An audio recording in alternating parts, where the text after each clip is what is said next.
Welcome back to this Monday edition of the Dee Armstrong Show. Great guests up for you next. It's David Walton and Mary Elizabeth Ellen, stars of The Perfect Couple. Thank you so much, gang, for joining us this afternoon. And jump right in there with the question, why do you choose a show? Is it the script? What goes into choosing, saying I'm going to do this one?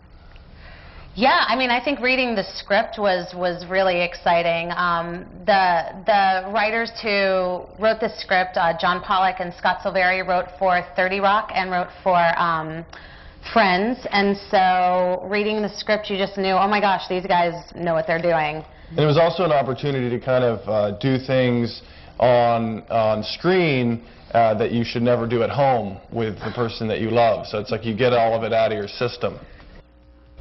What are some of the things on screen that you just would not do at home, really? Well, maybe tell the person that you love that her voice makes you want to kill yourself, and then for you... And then attack back by scream singing at the top of your lungs, song from Dreamgirls.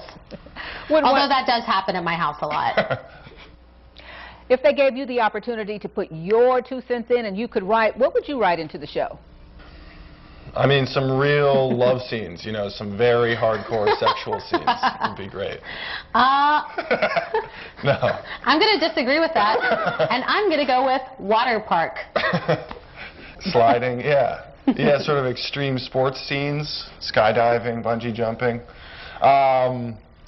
No, yeah, that's pretty much it. To be honest, let's be completely honest here. Let's do it. The writers put in our own lives, much to our chagrin. So it's like we've learned to keep our mouths shut. But like, you know, I had this horrible situation where I was told by a doctor that I'd be a minimum of 6'11", and I started crying. This was when I was like 13, and of course they put that right in, you know. And I was a hockey player. If I played basketball, I would have been pretty happy, but.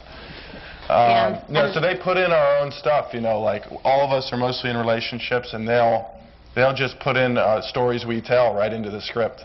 Awesome. You know, some of that is humorous, a lot of humor in the show, but on the serious side, what do you want to leave people feeling and thinking when it comes to real life?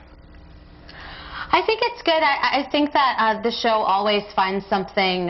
You know, they deal with the problem that happens in the show in a comedic way, and then at the end there's kind of an always like a let's get real moment and talk about what problems are really happening.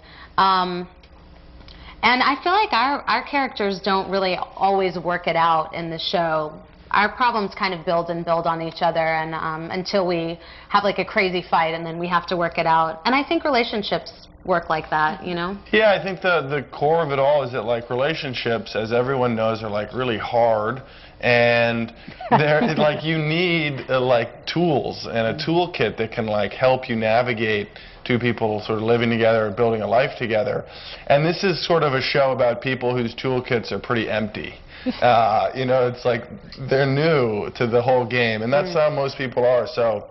Okay. Well, I'll tell you, we are in the South, and one of the things in our toolkit is food. Whether it's mother, son, husband, wife, girlfriend, boyfriend, if there's food, it helps. Well, I'm from Mississippi, so I would definitely say, like, you shove some fried catfish in somebody's mouth and they're going to like you again. It's not a problem. That's true. Food almost always works, no matter what's in the toolbox. Pull out some food. Thanks so much again for joining us. We have Mary Elizabeth Ellen and David Walton, 2 of the stars of The Perfect Couple. How about that? You learned something? I did, you know. Got to have a toolkit and you got to have some tools in it. Coming up on the Dee Armstrong Show, there is more. Stay with us.